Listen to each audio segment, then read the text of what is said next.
Just a lot of nerves, excitement. I'm just so happy to be here right now, seeing everyone's beautiful faces. It's gonna be a great day. Very excited to open that envelope. 9 o'clock cannot come fast enough. The start of the next chapter, so wherever it is, I think it'll be, meant to be, so I'm excited. I slept a whole 3 hours, and this morning I started to feel very nervous. The 4 years of undergrad and 4 years of medical school, it's all kind of culminating to this moment. It's just gonna be kind of terrific celebration of all of that time spent. I can't imagine what it's gonna feel like. I'm so excited.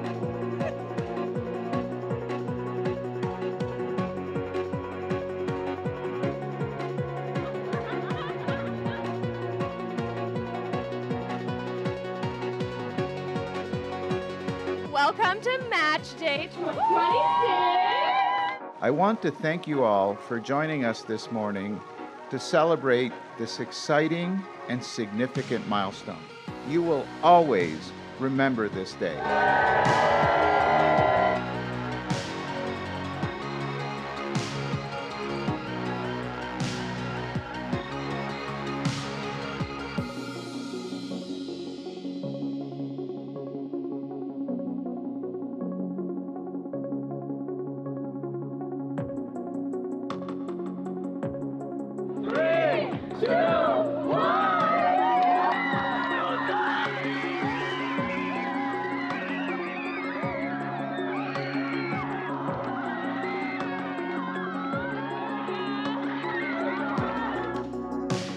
I've been waiting for that moment for the longest time. Was hoping I would see what I saw, and I did see exactly what I saw. So I'm just so grateful to have matched here at the University of Arizona, and I'm glad to continue serving the community that gave me a chance.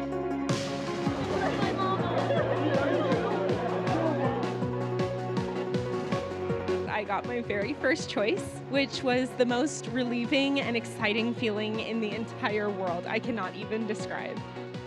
Exactly what I was hoping for, so definitely instant tears for me. I will miss everything about Tucson. I kind of felt like I had won the lottery, especially because Hunter and I will be going to the same place and we had no idea what would happen. Just so excited that we're going together, so just love that.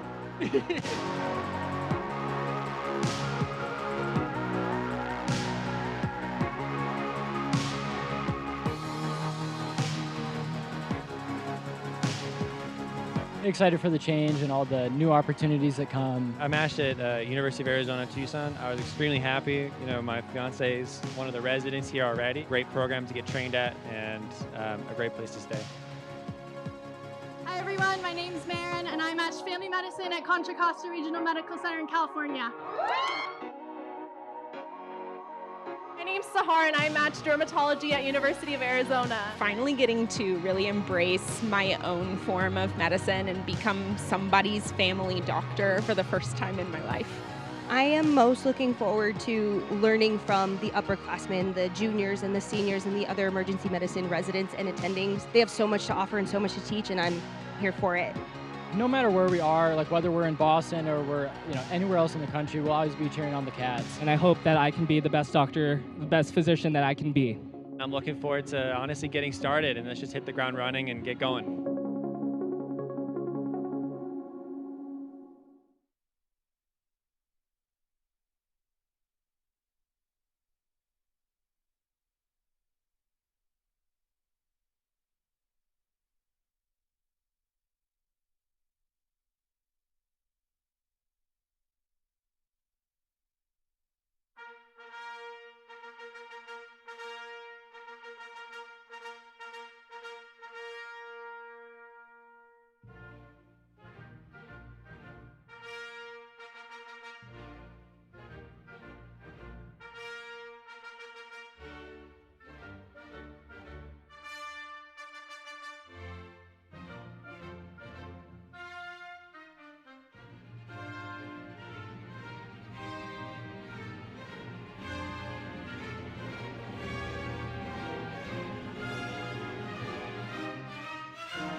Good morning and welcome. Please be seated. My name is Michael Abecassis, and I am the Dean of the University of Arizona College of Medicine, Tucson. On behalf of the college's faculty and staff, it is my honor and pleasure to welcome the class of 2026, as well as their families and friends, to the College of Medicine Tucson's 55th Convocation ceremony.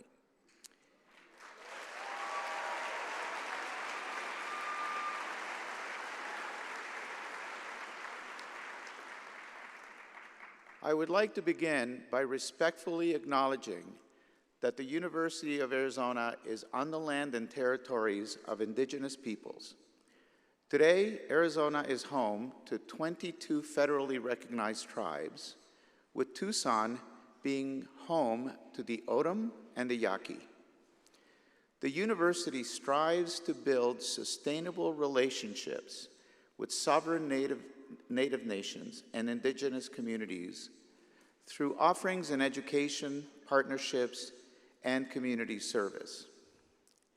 Dear class of 2026, to get to this point in your professional journey, you've all demonstrated an impressive list of character traits: discipline, intelligence, courage, humility, perseverance, resilience, enthusiasm, humor, empathy, teamwork, and a clear sense of purpose.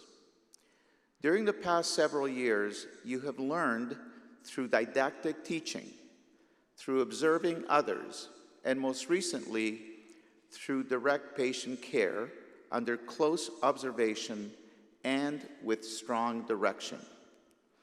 As you transition to the next phase of your medical training, that observation and direction will gradually lessen, and you will find yourselves making important decisions more independently. As you progress through your journey, you will learn that patients, even with identical diagnoses, may require a slightly different approach and care plan because of their individual traits and circumstances.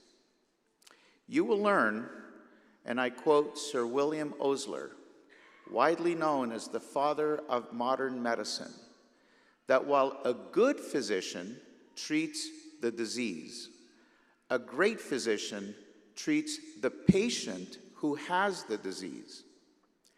You will also learn that new scientific knowledge and advances in technology will need to be integrated in how you practice medicine on a daily basis, when managing both relatively simple conditions as well as the most complex cases. You will learn this on the run, and you will be lifelong learners for the rest of your lives. This is our destiny, and this is also our greatest blessing. And every time you make those adjustments, you will be relying on the strong foundation of knowledge that you built here, keeping an open mind towards translating increasing amounts of data, both structured and unstructured, into useful diagnostic and therapeutic algorithms. We hear about artificial intelligence now every single day. Some of you have already seen AI in action in the clinic through ambient technologies, in diagnostic laboratories, in the operating room, using machine learning and deep learning platforms. As you embrace and adopt these into your daily routines, please remember that in the practice of medicine, you anchor your scientific principles and existing new technologies, but apply these appropriately as required using sensitivity and humanity. And don't ever forget that. For the practice of medicine is both a science, which is evolving, and an art. Our faculty and staff are all extremely proud of you. Each one of them extends their congratulations on your significant achievements. We all look forward to your continued success, and we can't wait to see where your careers take you. At this time, I would like to invite Dr. Kevin Moynihan, Vice Dean for Medical Education, to the podium to continue the ceremony and introduce our leaders on stage. Please join me in welcoming Dr. Moynihan.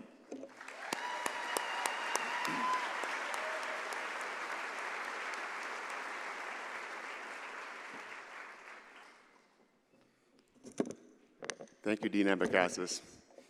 I would like to take a moment to introduce those who have joined us on the platform today. Dear colleagues, please stand briefly as I introduce you, and then you may take your seats again.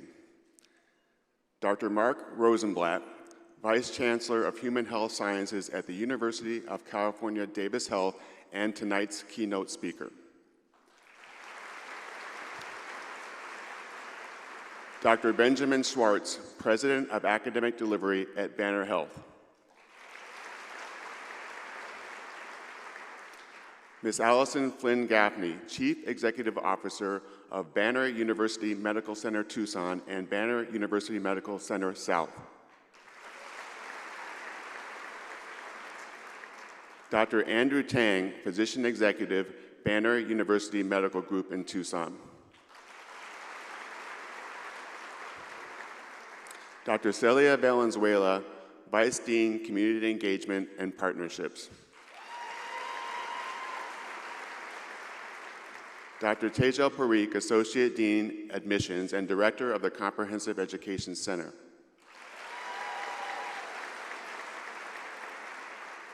Dr. Richard Armidi, Associate Dean, Student Affairs.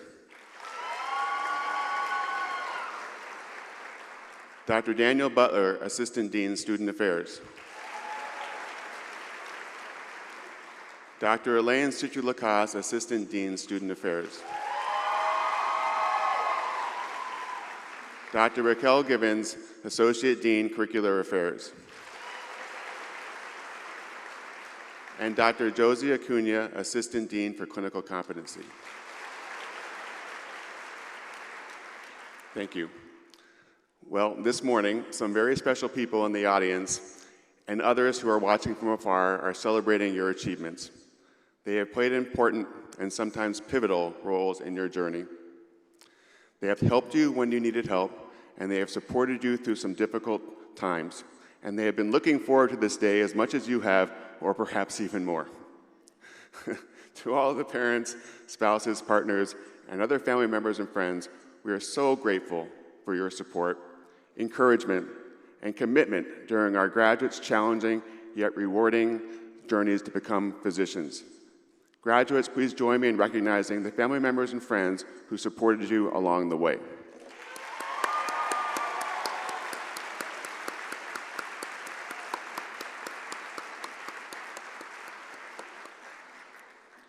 I would also like to acknowledge all of those who have taught, advised, and mentored the members of this graduating class. Whether faculty or staff, thank you for guiding and mentoring our students as they all work so hard to get here today.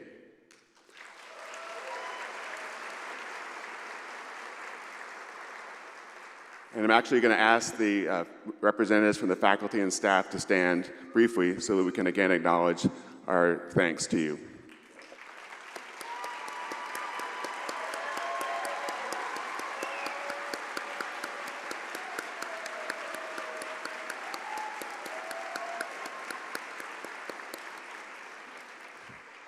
Class of 2026, it's hard for me to believe that 4 years or more have gone by and you are now about to graduate as proud physicians from the College of Medicine, Tucson. I remember meeting your class at orientation and welcoming you into the profession at the white coat ceremony.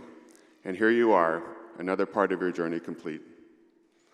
I am privileged to have shared some of your medical school experience with you, some of the highs, some of the lows, but most importantly, the passion for medicine and caring for people. Your class has impressed me with its resilience and compassion, traits that will serve you well into the future. I look forward to working with those of you who are continuing your residency training here at the College of Medicine Tucson. And no matter where you go, I wish all of you the best in your career and lives.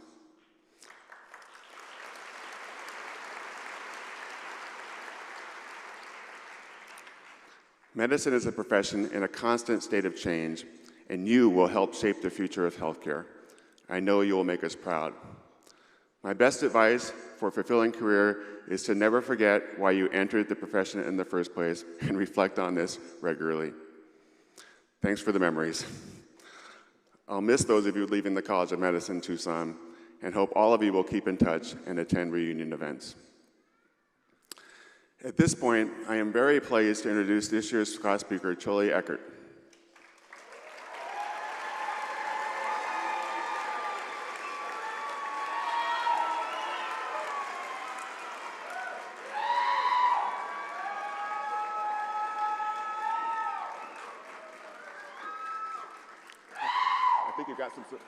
I think you have some support out there. That's good. When we asked Chole to share a few reflections on her path through medical school, what stood out was not a list of accomplishments, but a strong sense of growth, conviction, and joy in becoming a physician.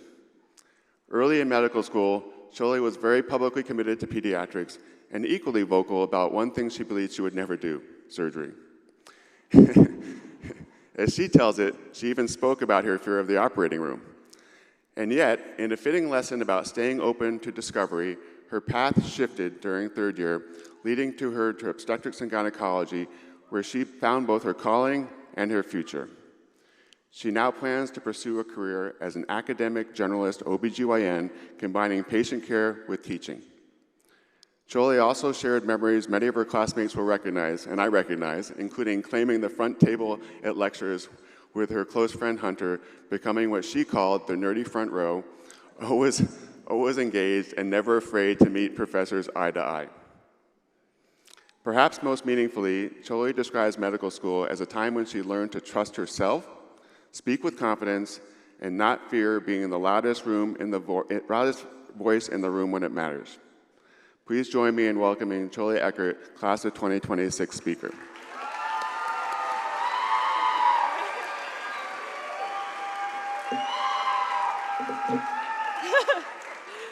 I'd actually like to start by saying that my name is Chloe. I don't know if it's misspelled on the prompter, but some of you may recognize me from my match day shenanigans. I might be in the background of your baby's video dancing like crazy, but those of you that voted for me, I know that the survey finished before match day, and so the policy is strictly no takebacks.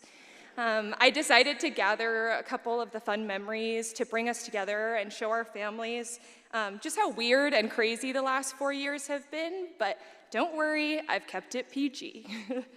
So orientation week was filled with lots of stories about how amazing it was that we got there and how difficult the next 4 years would be. But what truly convinced me that it was going to be difficult is when we ran out of the catered Chipotle before all of the students got through. And yes, critiques of our free food will be a theme of this speech. In foundations, we finally got into content. It was overwhelming and scary, and all the jokes about it being your whole undergrad are probably true, but I studied history, so that didn't really come up. But my trust in the system totally shattered when we were explicitly told something wasn't going to be on our exams. So imagine my surprise when I got asked what the last complement protein was in the MAC complex on that foundations final. You may be wondering how I waited 4 years to talk about this, but Dr. Lonnie Liebarger broke my trust that day. MSK taught me that I'm a really sensitive person and cadaver lab probably isn't for me, but really it taught me that Dr. Prophet, Jared, and especially Dr. Rappaport aren't afraid to They aren't afraid to touch themselves, their papers, or their masks on their mouth after being elbow deep in a cadaver. Excuse me, my outfit's falling apart. In neuro, we learned that if there's one thing Dr. Khan loves more than neurology, it's competing in a chess tournament with Hunter. CPR taught me that Dr. Bloom really does know everything about everything, and DMH really was just listening to Dr. Hasney say kinase and phosphorylase 1,000 times. I'm sorry, I still don't know the difference, Dr. Hasney. I think we all came back to second year feeling like we had our feet under us, feeling confident, but that's wrong, because step 1 is coming up. And I know a lot of jokes have been made about the wonderful man that is Dr. Ahmad, but I think everybody that knows me knows I can't cook, but he made me cook and fry immunology like no one else could. Now, I can't end talking about pre-clerkship without mentioning 2 very, very important things. The first of all is the Dean's Hour, where we got an inspirational speech from none other than Dr. Kevin Moynihan and got to hear the gospel of the professionalism survey. Hopefully everybody put yes on the AAMC graduate survey, or I think he knows where you live. But you know what I remember even more than those gospels is when they tried to mix it up from pizza and got us Jimmy John's, but the sandwich was smaller than a pickle spear. I'm still upset about it. The second is Maddie's parties. Can we hear for Dr. Madeline Conant? Maddie took it upon herself to go and hug every member of the class every single day, and then she hosted all the milestone parties. And I think it was really crucial in solidifying this group as a class, and there's nothing like a post-block exam debrief session on her patio. The third year really split us all up and forced us to get to know each other in a new light. And there's just this sweet, sweet camaraderie about being a third year that you don't know where to go, they don't want you there, and you're always in the way. But I thought I would just highlight just a few of my favorite memories. So Ashley and Gustavo had the pleasure of experiencing the OR with me on surgery, as we mentioned, and they kept me from going insane, as our attending said, as the Bible says, for everything that I know is not in the Bible. Evelina taught me everything I know about suturing a face in a trauma bay, as I did breathing exercises with the patient. And I'm not quite sure if the breathing machines were more for me or for the patient. I know there's a million stories, bits of memories, and special moments I think we could spend all day reminiscing on. But let's get a move on and wrap this thing up. So to be honest, I was scared to come in and I would never meet my friends. I would struggle through all 4 years. But instead, I found a community not just in my close friends, but in every single one of you. Whether it was team learning, societies, groups, or a rotation buddy, I've gotten to know each and every one of you, and I adore each and every one. We get to be the future of medicine in this really messed up world, and I, for one, cannot wait to get a consult from any of you or to hear you on the other end first when I page first, and I will page, to the class of 2026.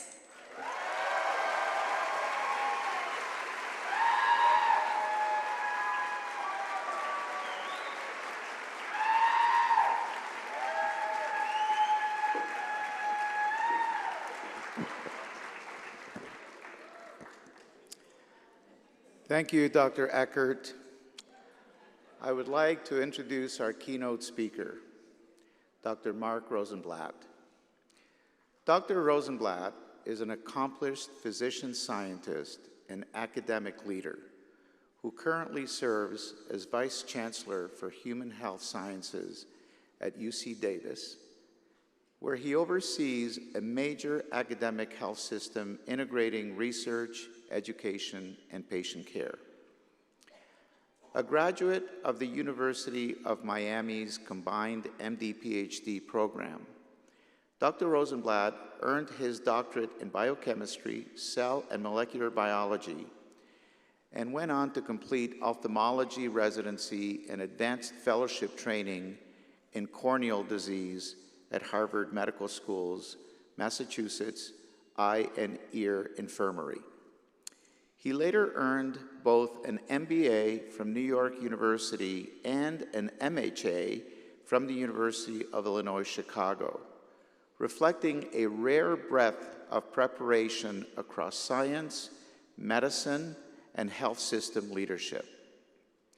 Dr. Rosenblatt began his academic career at UC Davis and has since held senior leadership roles at Weill Cornell and most recently the University of Illinois, where he served as Executive Dean of the College of Medicine and Chief Executive Officer of the University of Illinois Hospital and Clinics before returning to UC Davis earlier this year. He is internationally recognized for his research in corneal regeneration and biomaterials, with more than 225 scholarly publications. Throughout his career, he has been a champion of integrating discovery, education, and patient care, and a strong advocate for leadership grounded in collaboration, service, and innovation. It is now my honor and privilege to introduce Dr. Mark Rosenblatt.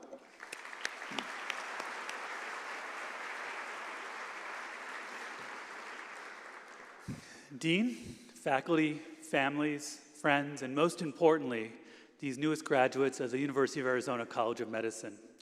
Thank you for the absolute honor of being here today. Standing before you as a Vice Chancellor at the UC Davis, I think I'm supposed to offer some profound wisdom. We'll see about that. But honestly, what most want to offer today is reassurance and hope. Because you are entering medicine at a difficult moment. You hear every day about burnout, administrative burden, moral injury, distrust in science, and the increasing complexity of healthcare, in addition to all of the challenges around us in the world. These are real. But I worry that in all of these discussions, we have stopped talking about something equally real and even more transcendent, the joy of studying and practicing medicine. Not happiness every day, not ease, certainly not comfort, but true joy, deep fulfillment, meaning, privilege, wonder. And this is the amazing reality that we as physicians get to live every day. I entered medicine through a combined 6-year BSMD program in Miami, then completed my MD PhD there as well. So a lot of time in school. And like many of you, I entered residency a bit exhausted, quite intimidated, and uncertain about whether I really truly belonged. This was during a different era of medicine. We worked long hours. I remember weeks approaching 120 hours and 36-hour call shifts that seemed endless. By modern standards, it would seem unsustainable. And yet, when I look back on those years, what I remember and most is not the exhaustion, and yeah, there was exhaustion. I remember the profound sense of purpose. I remember walking out of the hospital often in the late afternoon after being awake all night, physically depleted, but emotionally full. Because in those 36 hours, I had done things that mattered. I'd sat with families during the worst moments of their lives. I'd witnessed suffering and courage. I'd helped save some lives and comforted patients when saving them was no longer possible. And somehow, despite the fatigue, I felt lucky to be there. And I also want to say something that may sound increasingly dissonant, perhaps, at a medical school graduation. I hope that you never forget the joy of being a medical student, because somewhere along the way, many of us stopped talking about that too. Medical school is undeniably hard. It tests your stamina, your confidence, your relationships, and sometimes even your identity. But it's also one of the most extraordinary periods of intellectual and human growth a person can experience. It's transformative. Think about what you have already lived through. You learned a new language, the language of medicine. You walked into an anatomy lab for the first time and began to understand the breathtaking complexity of the human body. You learned how science becomes therapy and knowledge relieves suffering.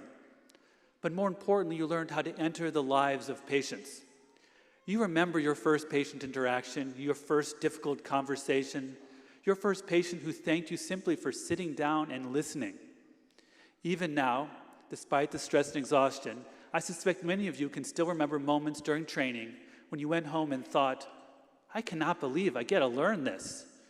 And I cannot believe I get to do this. Those feelings matter.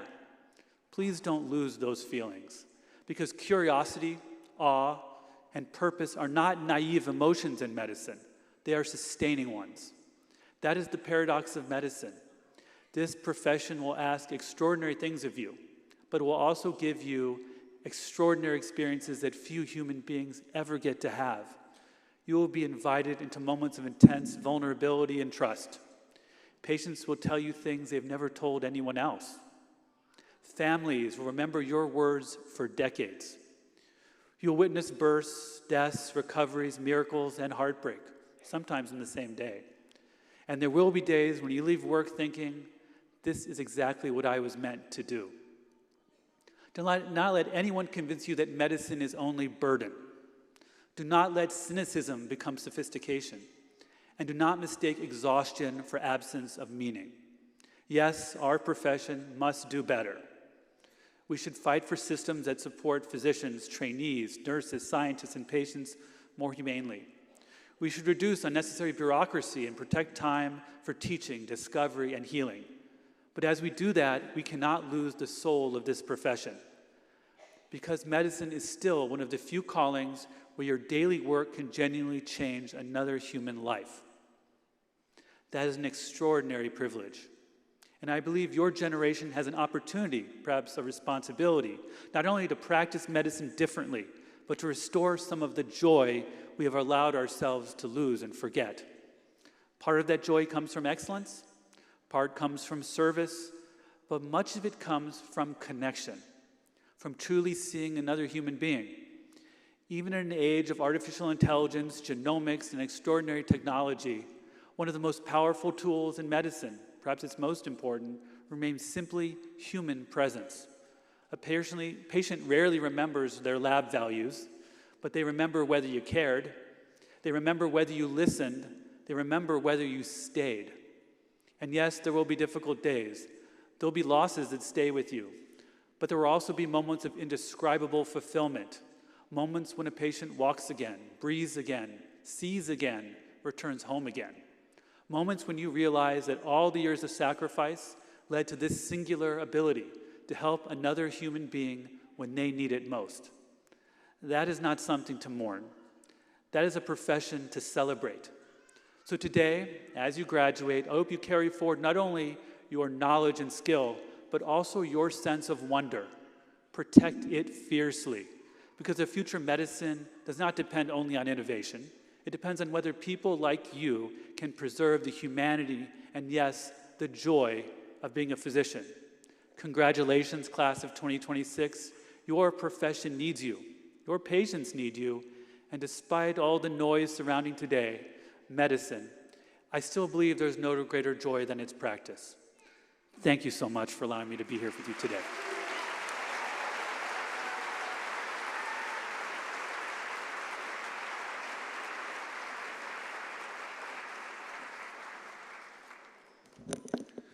Thank you, Dr. Rosenblatt, for your thoughtful words and inspiring words, and for joining us today to help mark this important milestone. We greatly appreciate you being here with us today. And Dr. Eckert, I wish I could blame the teleprompter, but I think it's just my post-public speaking nervousness. So mispronounced the name I've pronounced like 15 times in the last year alone. But hopefully it's the only mistake I'll make this evening. As part of our rich tradition at the University of Arizona College of Medicine, Tucson, graduating students vote for outstanding faculty to serve as student marshals. This year, the graduating class chose Dr. Nafis Ahmad, Professor of Immunobiology, and Dr. Amy Sussman, Professor and Clerkship Director for Internal Medicine, as their faculty representatives in the basic and clinical sciences, respectively. Doctors Ahmad and Sussman, will you please stand and be recognized?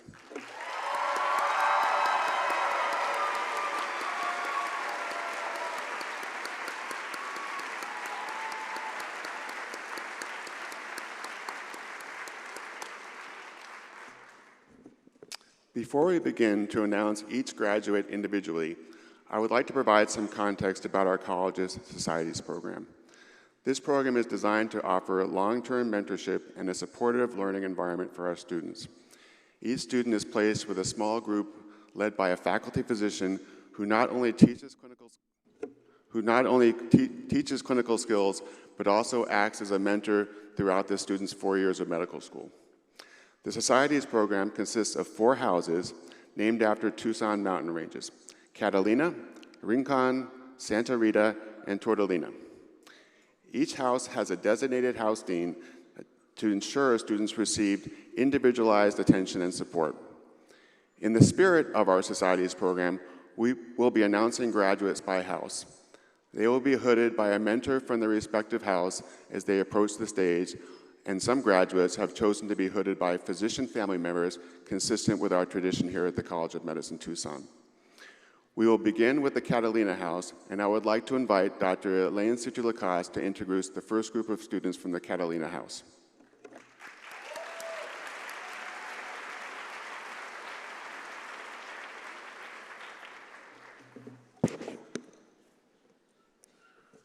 I am pleased to introduce our first mentor, Dr. Audrey Baker, Associate Professor of Otolaryngology, and her students.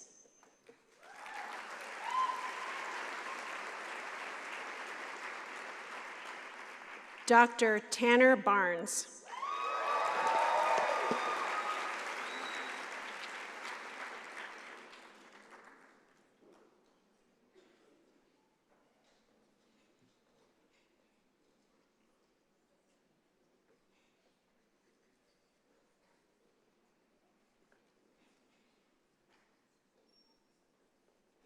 Dr. Martina Francis.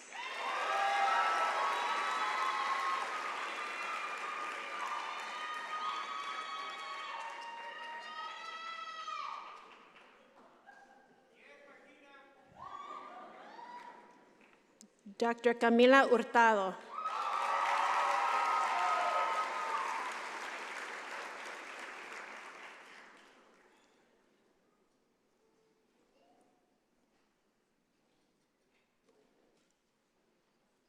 Dr. Samuel Stephen Kraus.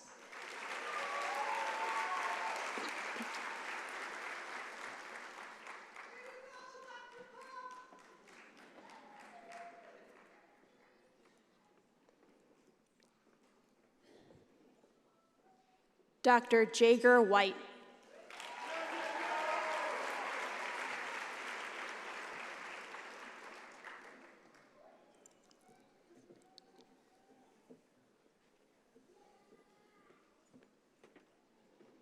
Our next mentor is Dr. Colleen Cagno, Professor of Family and Community Medicine.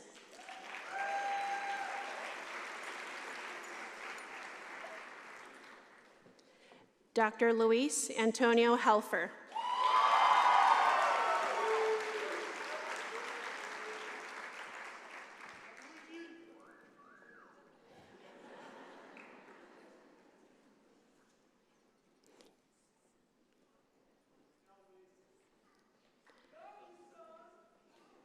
Dr. Evelina Gajimova.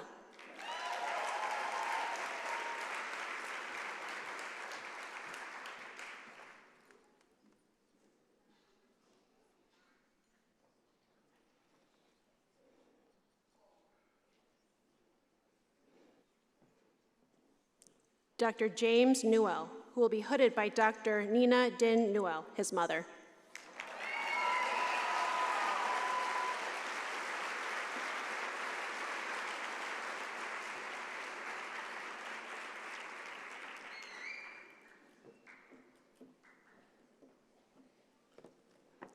Dr. Reva Sate.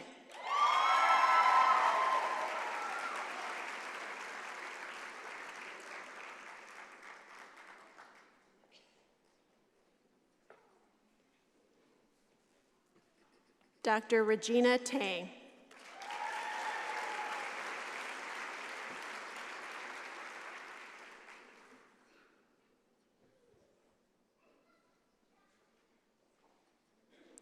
Our next mentor is Dr. Kevin Moynihan, Vice Dean of Medical Education and Professor of Medicine.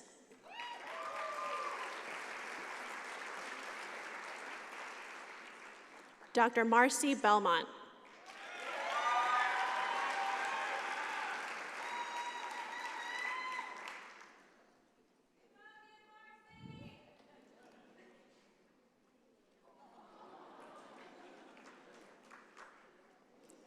Dr. Marin Marie Ming Carter.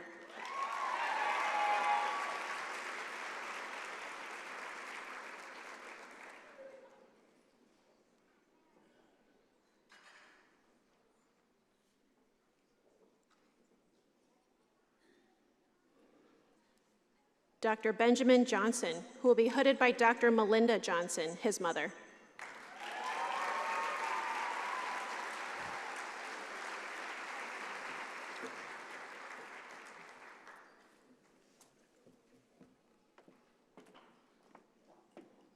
Dr. Benjamin Meyer.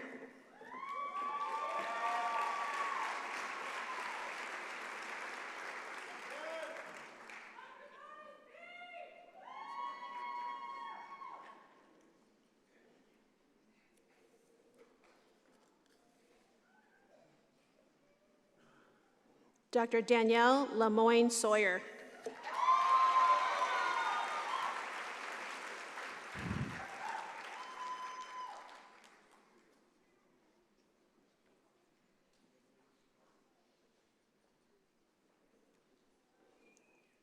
Our next mentor is Dr. Serena Scott, Associate Professor of Medicine.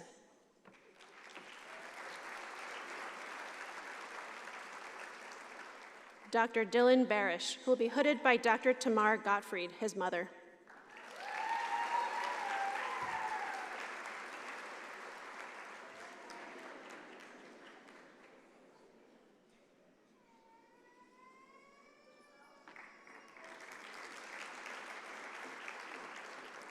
Dr. Isabeliana Dominguez, who will be hooded by Dr. Miriam Mejia Cuello, her mother.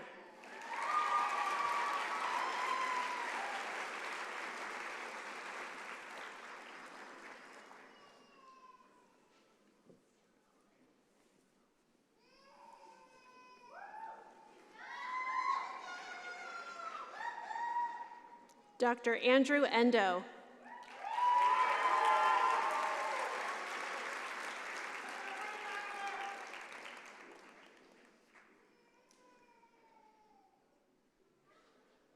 Dr. Jenna Glufsky.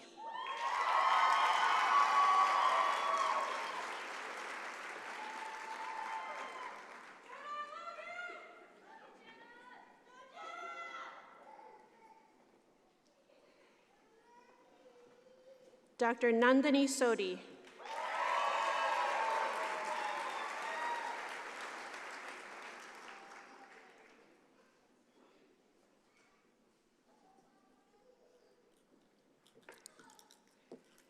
Dr. Ashley Unger.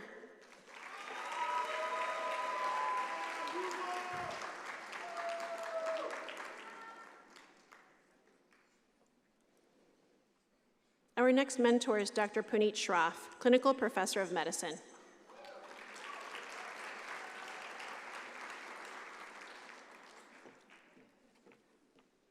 Dr. Dahlia Alsby, who will be hooded by Dr. Talal Alsby, her father.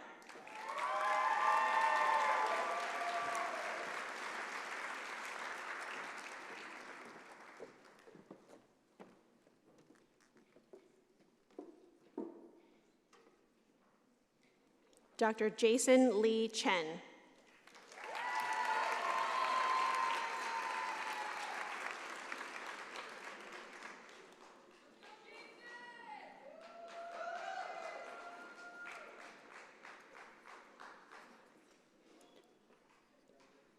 Dr. DeAndre Gomez.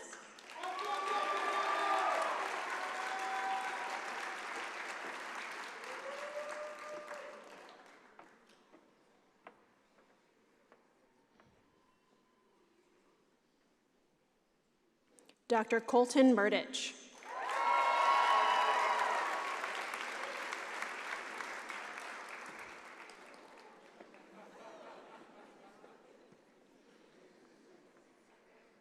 Dr. Saranjana Raman.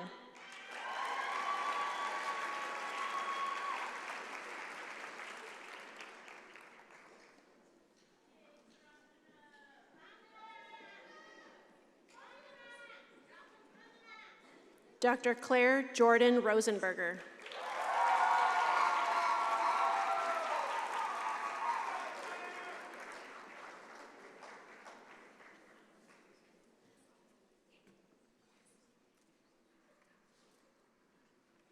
I now have the pleasure of reading the names of students of the Rincon House.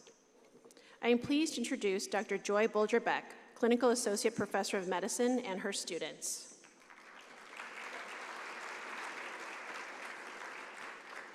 Dr. Haley Eversman.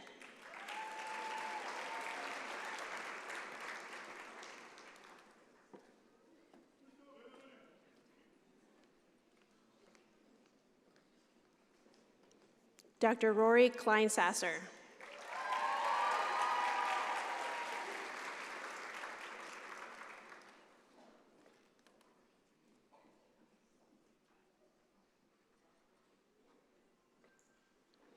Dr. Rohan Mittal, who will be hooded by Dr. Manoj Mittal, his father.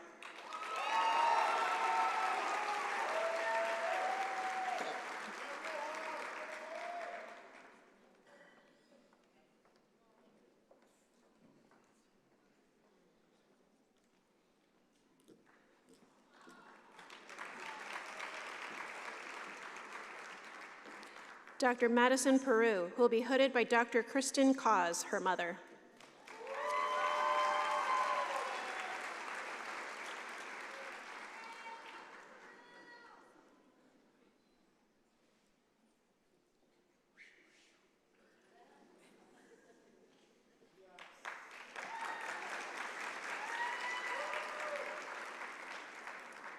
Dr. Eddie Vargas.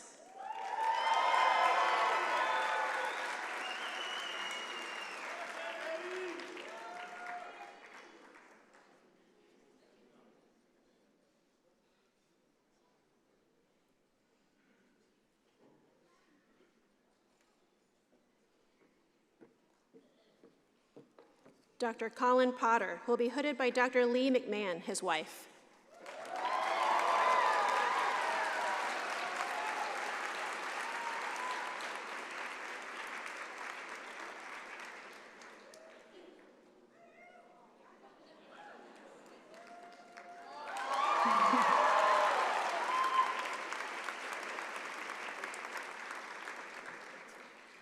Our next mentor is Dr. Barbara Eckstein, Clinical Assistant Professor of Family and Community Medicine.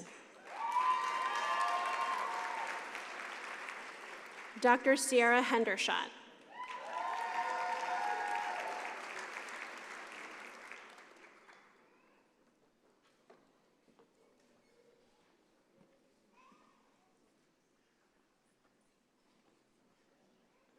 Dr. Christian Henry, who will be hooded by Dr. Monette Pierre Lewis, his mother.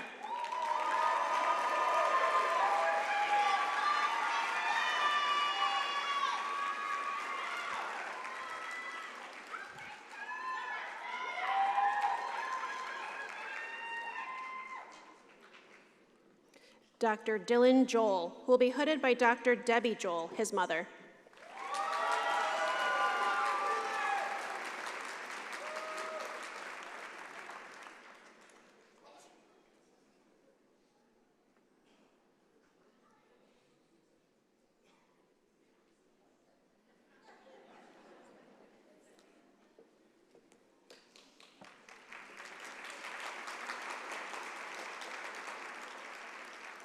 Dr. Giselle Pagaitas.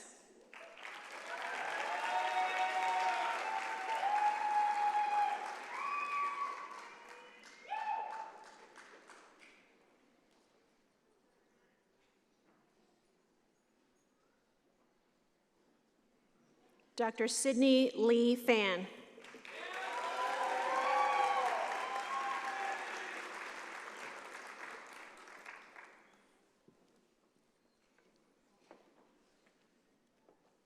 Our next mentor is Dr. Ramesh Kara, Clinical Associate Professor of Emergency Medicine.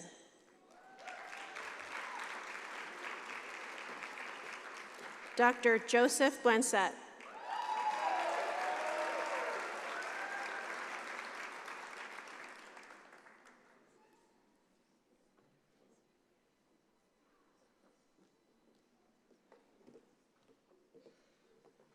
Dr. Katrina Coy.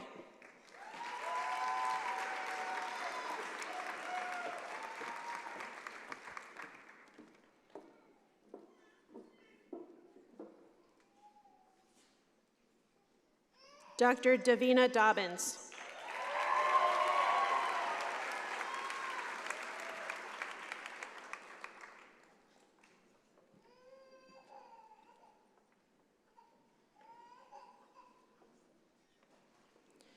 Dr. Rami Kashaba.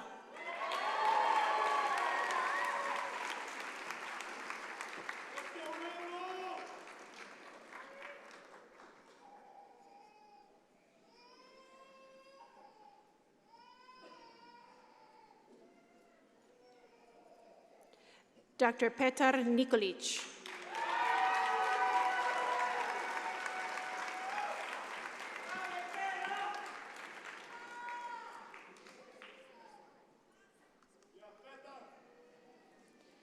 Dr. Sierra Ryan.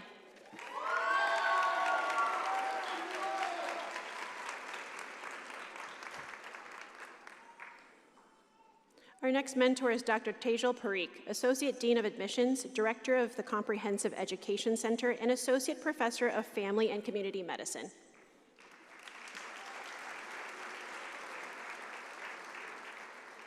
Dr. Madeline Gauthier, who will be hooded by Dr. Richard Gauthier, her father.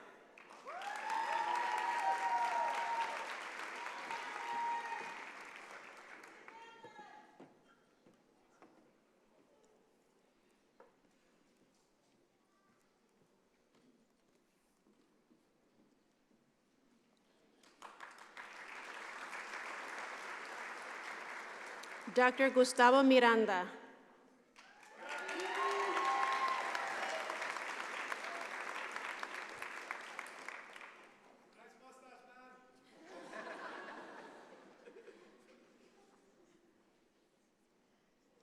Dr. Sabine Obaji.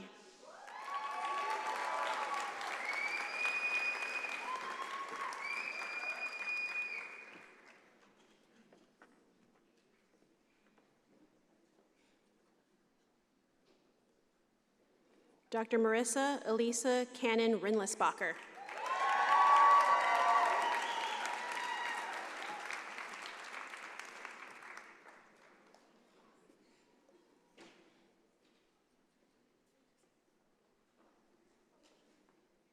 Dr. James Roselle.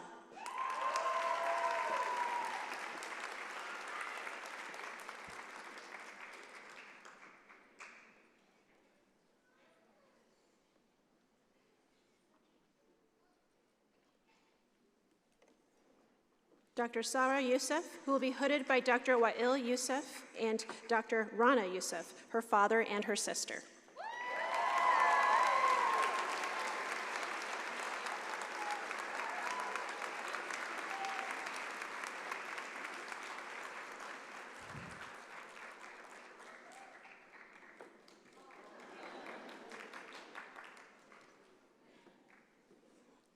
Our next mentor is Dr. Sarah Tariq, Clinical Assistant Professor of Medicine.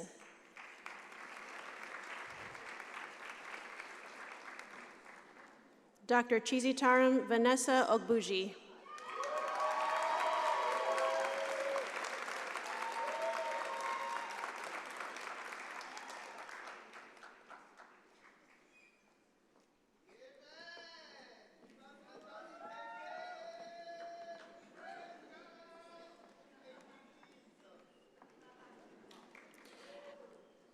Dr. Sahar Davoudi.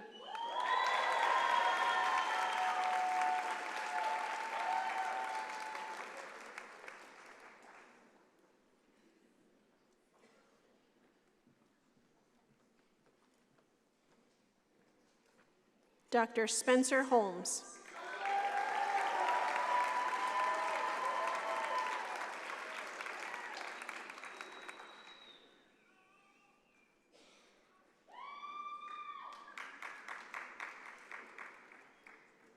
Dr. Nathan Cummett, who will be hooded by Dr. Nicole Cummett, his sister.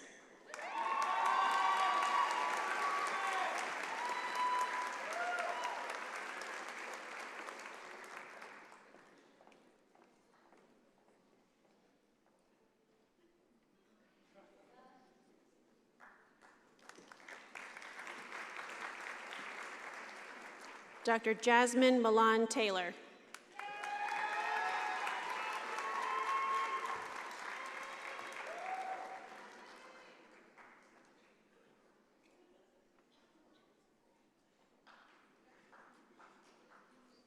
Dr. Shannon Y. Yi.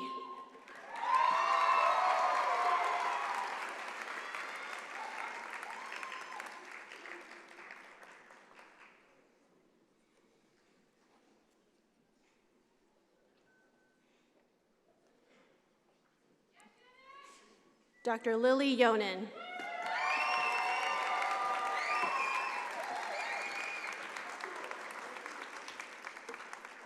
It is my pleasure to ask Dr. Richard Amini to the podium to read the names of members of the Santa Rita House.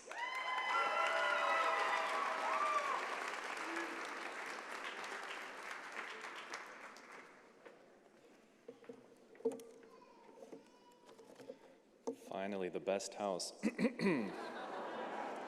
Just kidding, just kidding. All right, it's my pleasure to announce the next set of graduates. Dr. Alexandra Fernandez.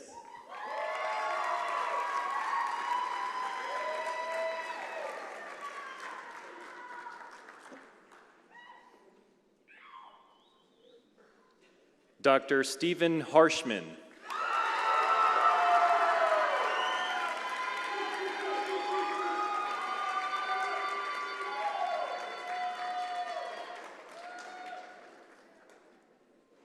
Dr. Charlotte Kishi.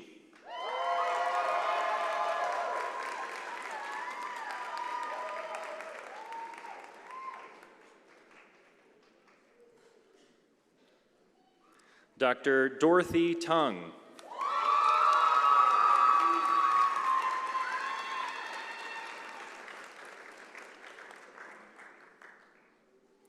Our next mentor is Dr. Paul Gordon, Professor of Family and Community Medicine. And his graduates are Dr. Micah Becenti.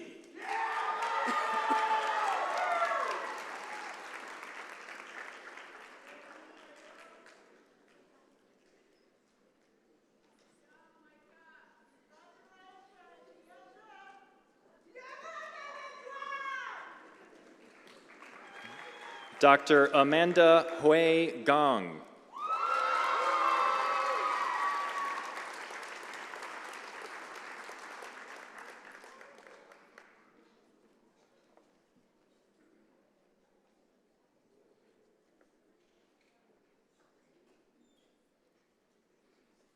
Dr. Hamza Haloum, who will be hooded by his father, Dr. Jihad Haloum.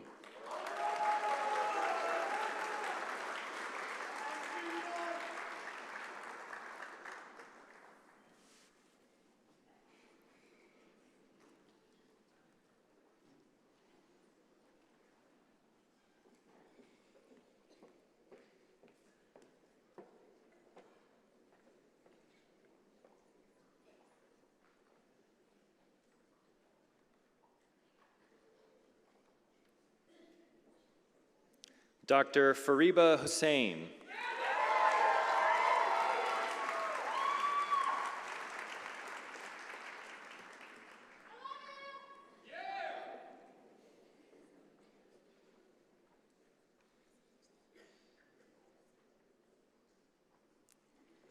Dr. Kate Maxfield.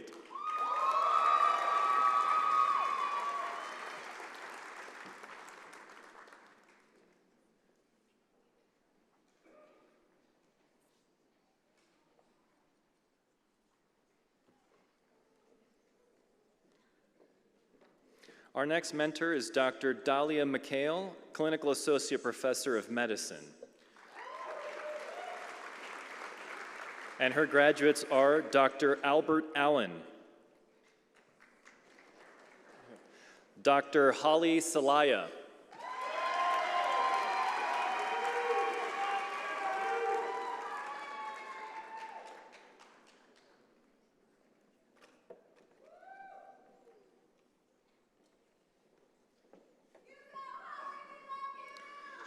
Dr. Molly Elizabeth Courtwright,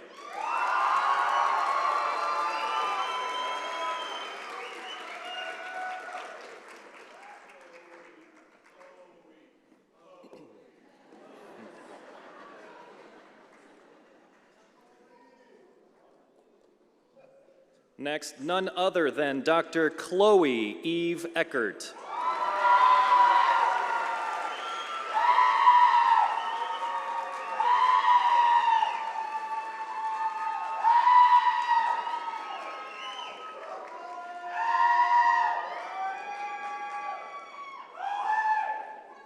Dr. Rachel Schweihart.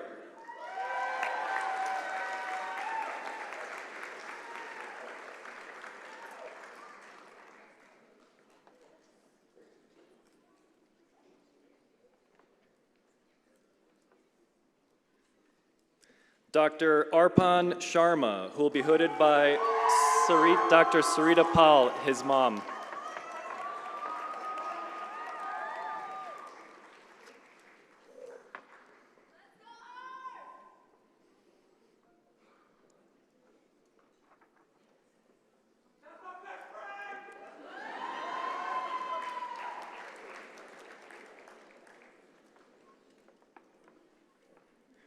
Our next mentor is Dr. Alice Min, a professor of emergency medicine. And her graduates are Dr. Madeline Conant.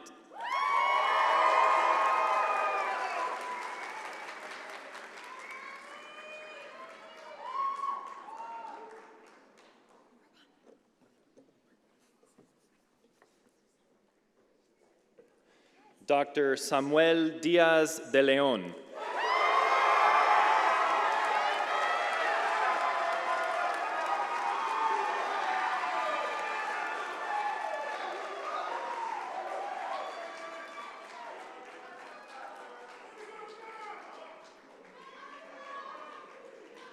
Dr. Javier Gonzalez.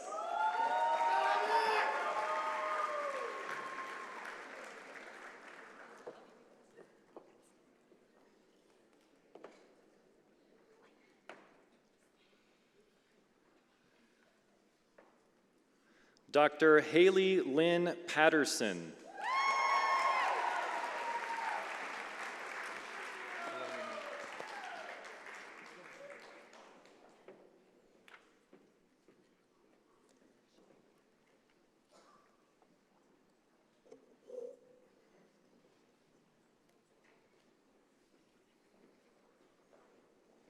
Dr. Audrey Scalia.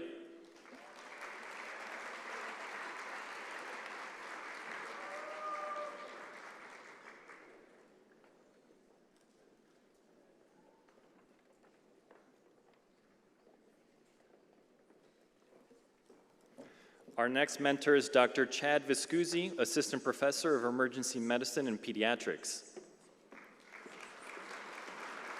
His graduates are Dr. Hunter Dean Alexander.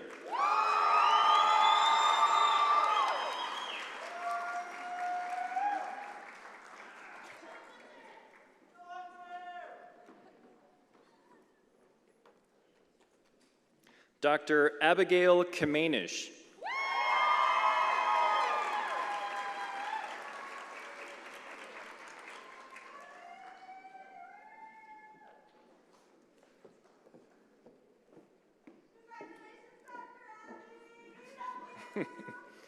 Dr. Tristan Lane Mabry.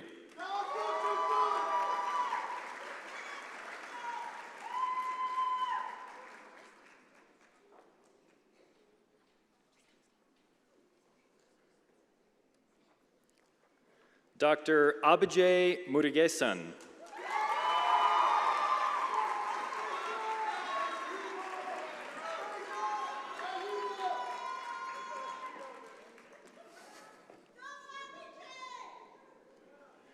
Dr. Chanel Ross.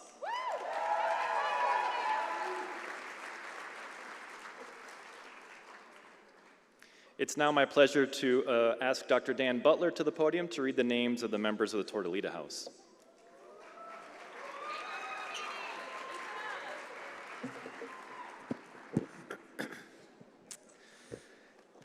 It is my pleasure to introduce Dr. Maria Bishop, Professor of Medicine, and her students.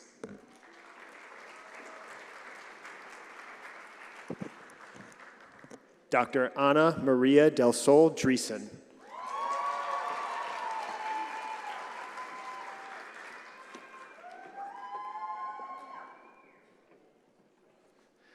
Dr. Jasim Mohammed El Ali.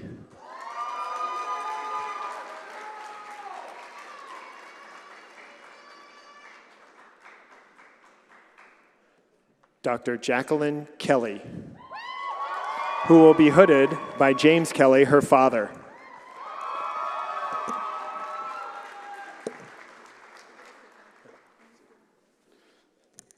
Dr. Aditya Mohith Lankalapalli.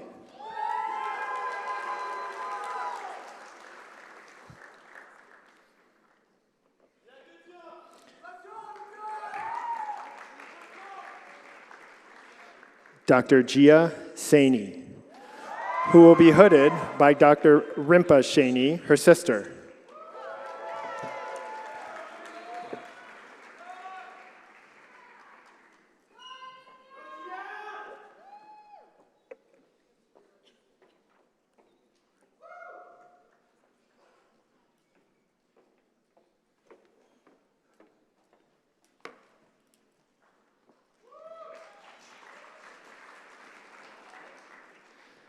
Dr. Kobe Malanita Saldana.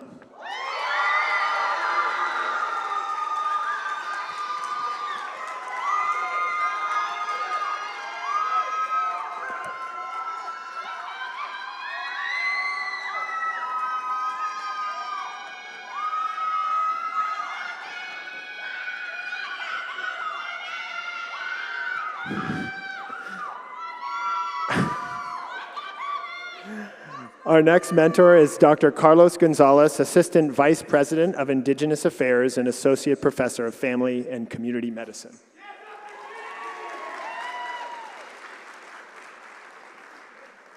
Dr. Casey Nicole Calderon.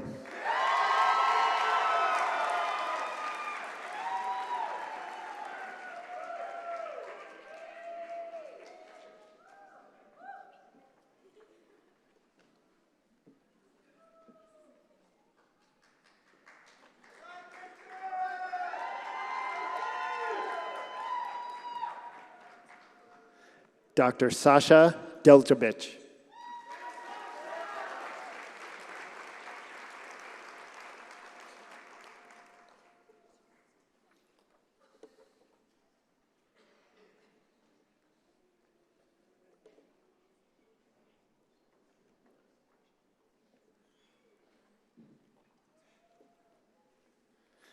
Dr. Victoria Rubio Ordway.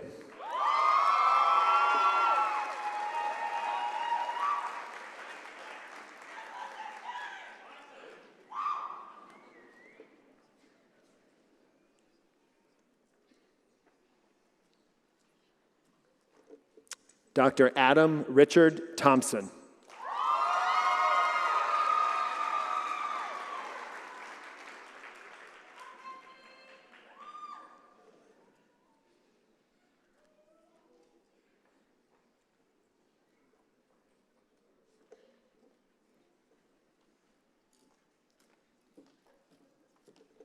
Dr. Lori Zarmer, who will be hooded by Dr. Kevin Zarmer, her father.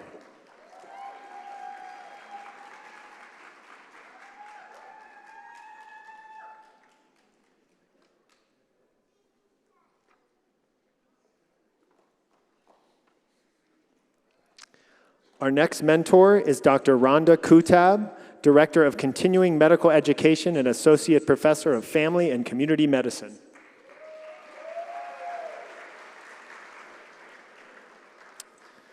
Dr. Bren Ballone.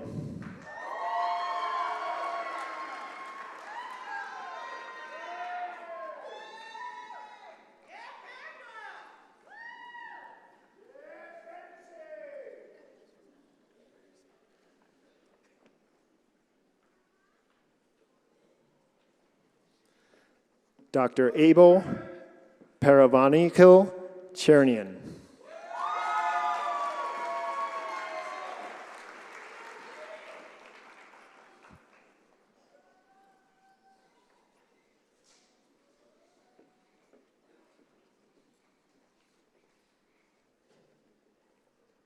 Dr. Joey Gottme, who will be hooded by Yara Gottme, his sister.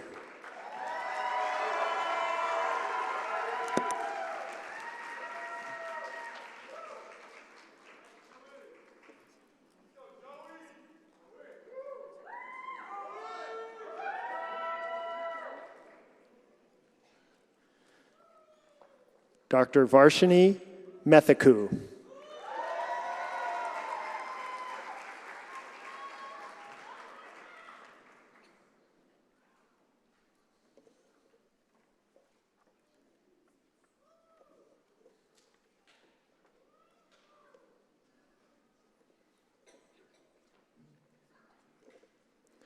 Dr. Angela Rose Monatachi.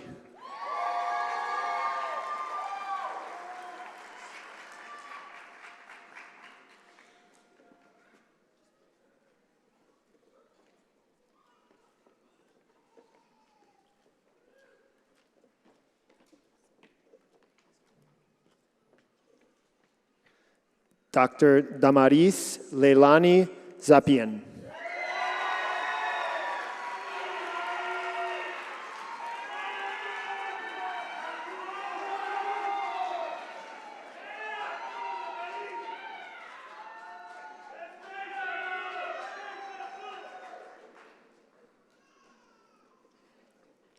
Our next mentor is Dr. Holly Periuri, Clinical Associate Professor of Pediatrics.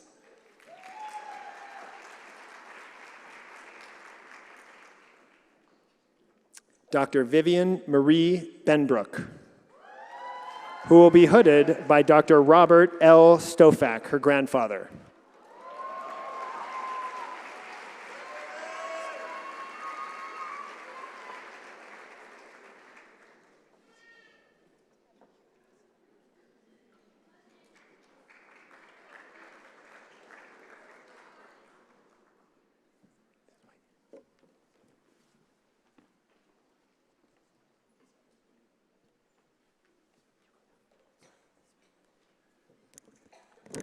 Dr. Estelle Brugère.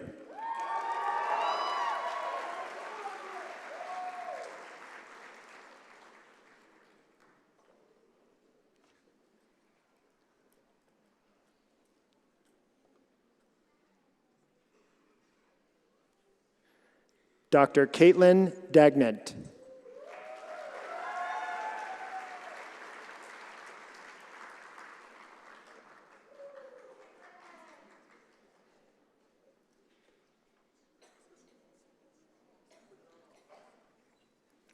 Dr. Ben Litmanovich, who will be hooded by Dr. Maxime Bashkavir, who is his stepfather.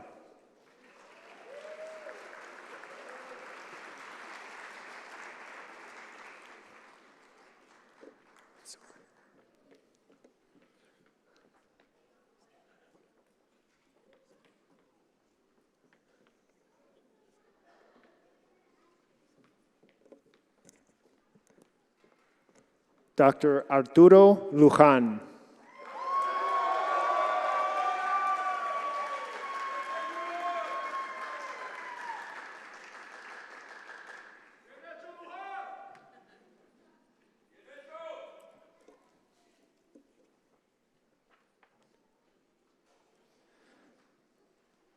Dr. Joshua Midtune.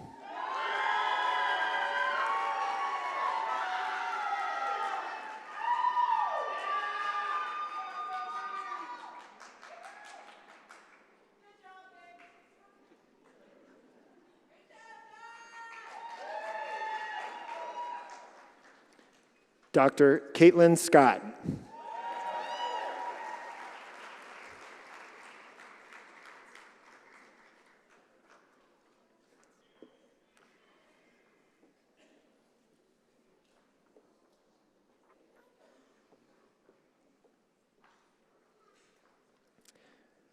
Dr. David Evan Joseph Williams.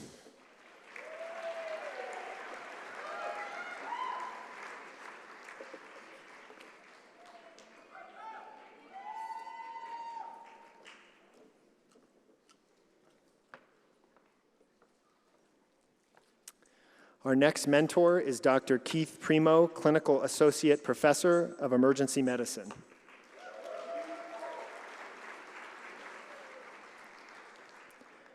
Dr. Brienne Davis.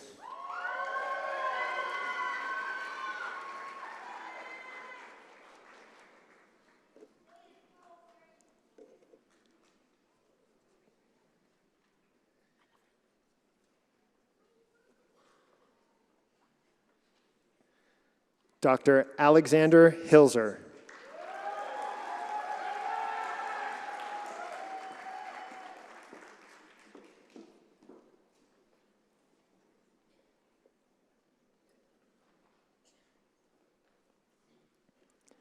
Dr. Logan Michael Casper Canella, who will be hooded by Dr. Robert Stovak, his grandfather.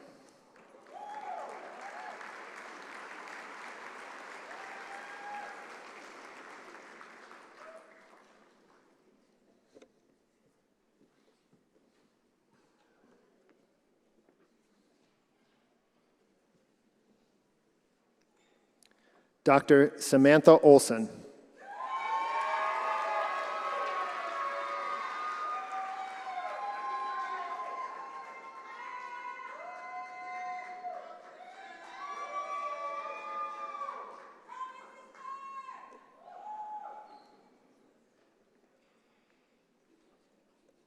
Dr. Lucas Pawlowski.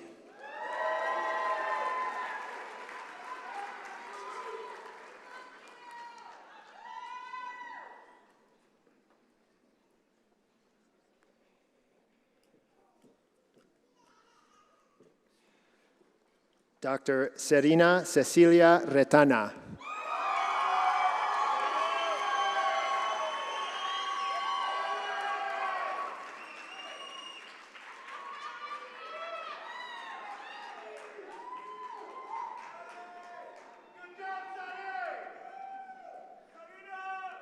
Dr. Esteban Sandoval.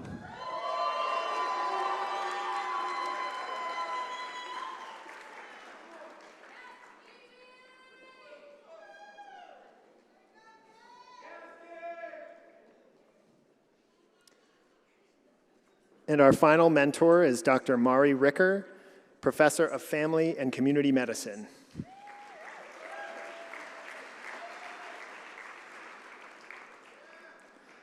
Dr. David Contreras.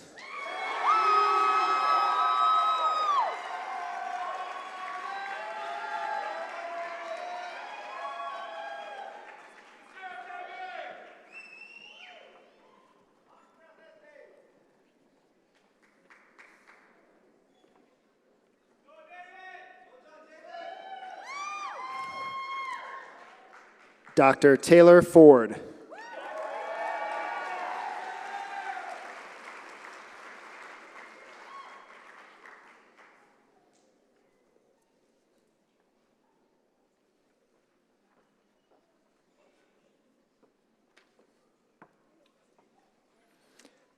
Dr. Harsreet Jaj, who will be hooded by Dr. Sparshi Nayak, her cousin.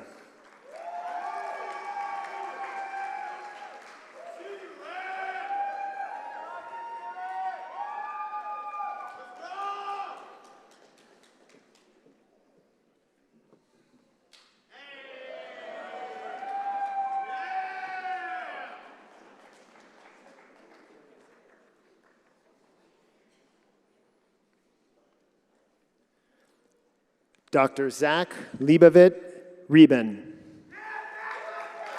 who will be hooded by Dr. Hannah Godfrey, his wife.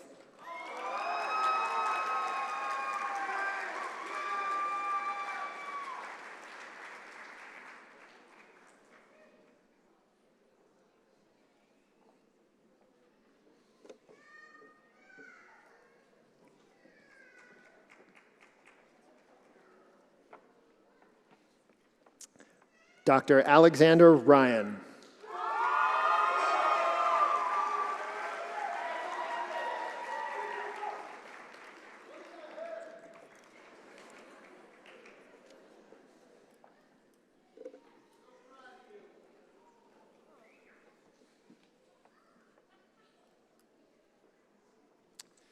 And Dr. Isaac Zarif.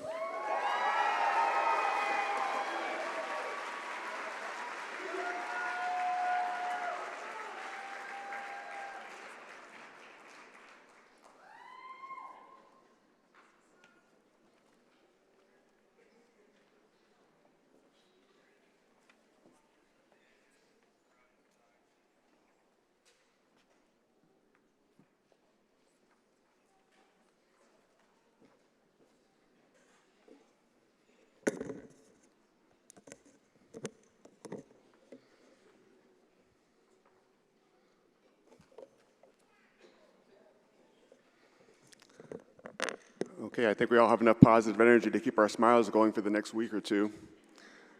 It is now my honor to administer the Hippocratic Oath. I ask the platform group to please take their seats. Yeah, please. Yeah.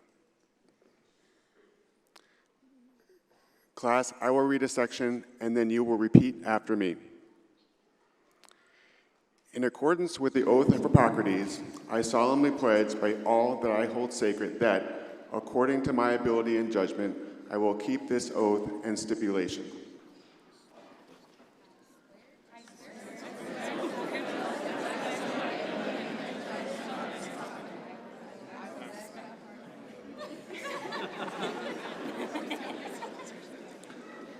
I'm just reading what's in front of me, folks. I will follow that method of treatment which, according to my ability and judgment, I consider for the benefit of my patients and will abstain from whatever is deleterious and mischievous. I will follow that method of treatment which, according to my ability and judgment, I consider for the benefit of my patients and will abstain from whatever is deleterious or mischievous.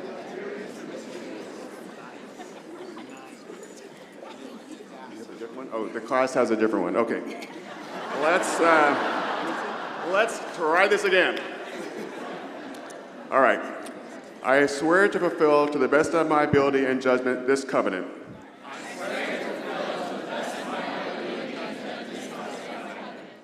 I will respect the hard-won scientific gains of those physicians in whose steps I walk and gladly share such knowledge as mine with those who are to follow. I will apply, for the benefit of the sick, all measures which are required, avoiding those traps of overtreatment and therapeutic nihilism. I will respect the hard-won scientific gains of those physicians who step I walk, and gladly share such knowledge as mine with those who are to follow. I will apply, for the benefit of the sick, all measures which are required, avoiding those traps of overtreatment and therapeutic nihilism. I will remember that there is an art to medicine as well as science, and that warmth, sympathy, and understanding may outweigh the surgeon's knife or the chemist's drug.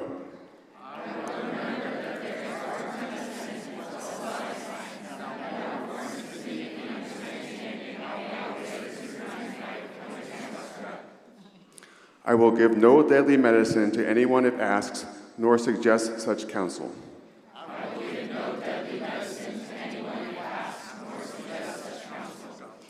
I will not perform any illegal operation. Into whatever house I may enter, I will go for the benefit of the sick and will abstain from every voluntary act of mischievous and corruption. I will not perform any illegal operation. Into whatever house I may enter, I will go for the benefit of the sick and will abstain from every voluntary act of mischief and corruption.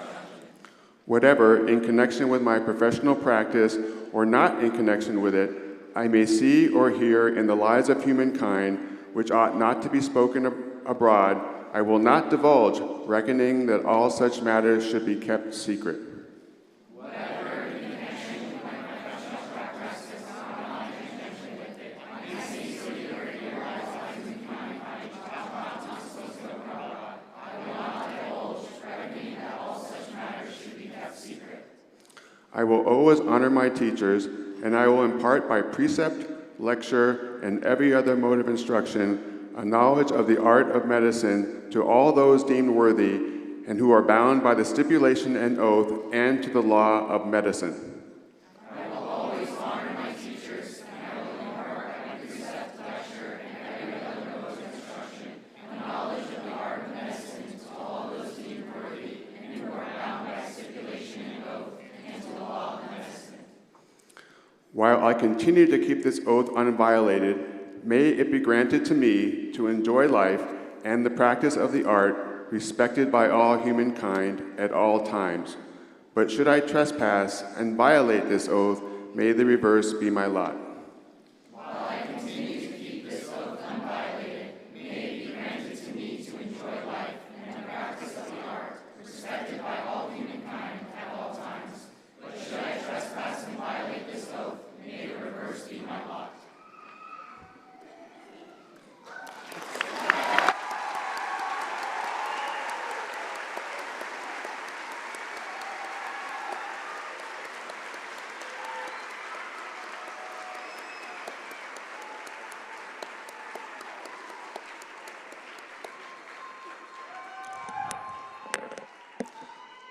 Okay. Well, after that bit of excitement, I would like to invite Dean Abecassis back to the lectern to close out our ceremony. Dean Abecassis.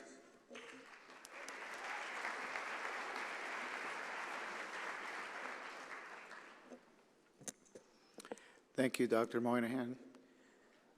As our ceremony comes to a close, I would like to thank the numerous staff volunteers who have helped make this a special event for our graduates and guests.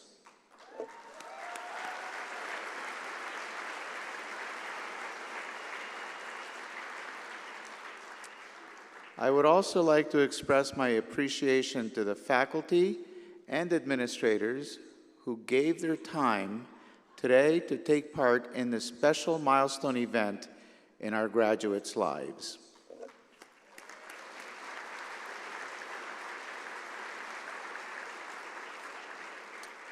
Your presence means a great deal to them and to all of us. A special call out to Mr. Ross Dubois, who has been doing this for many years and who has helped organize this event, is in a beautiful ceremony.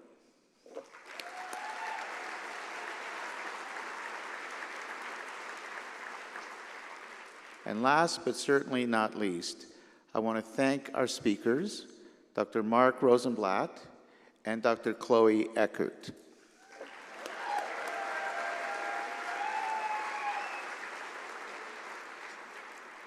Class of 2026, this day signifies a new beginning for each of you. In addition to earning your medical degree, you have earned the right to be associated with a very special group of individuals. Since our first class graduated in 1971, thousands of physicians have received a diploma from the College of Medicine, Tucson. After our ceremony, as graduates and alumni of the University of Arizona College of Medicine, Tucson, you will have joined our MD alumni family, MetCats, which now numbers more than 5,500. I offer you all my warmest congratulations.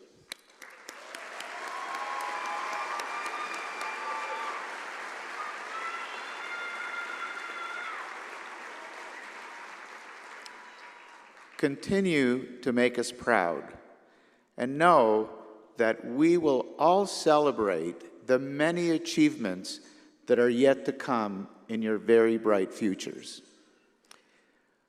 I would like to invite our faculty marshals, Dr. Ahmad and Dr. Sussman, to come to each of the stairways and to lead our graduates outside. Faculty, please follow the students. Will the audience please remain seated until the students and faculty have exited the hall? And now, let's make some real noise for the class of 2026.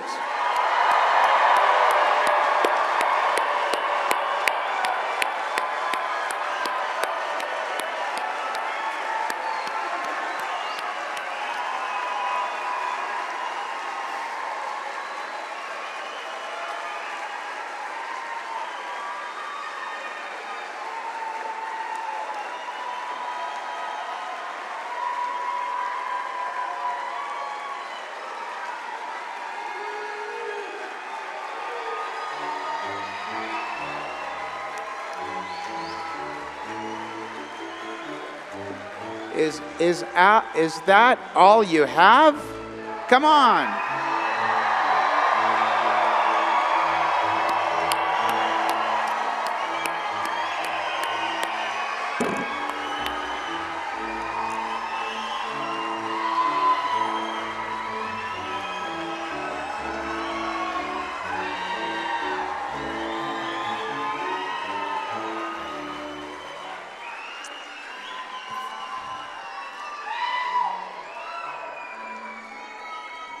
That's more like it.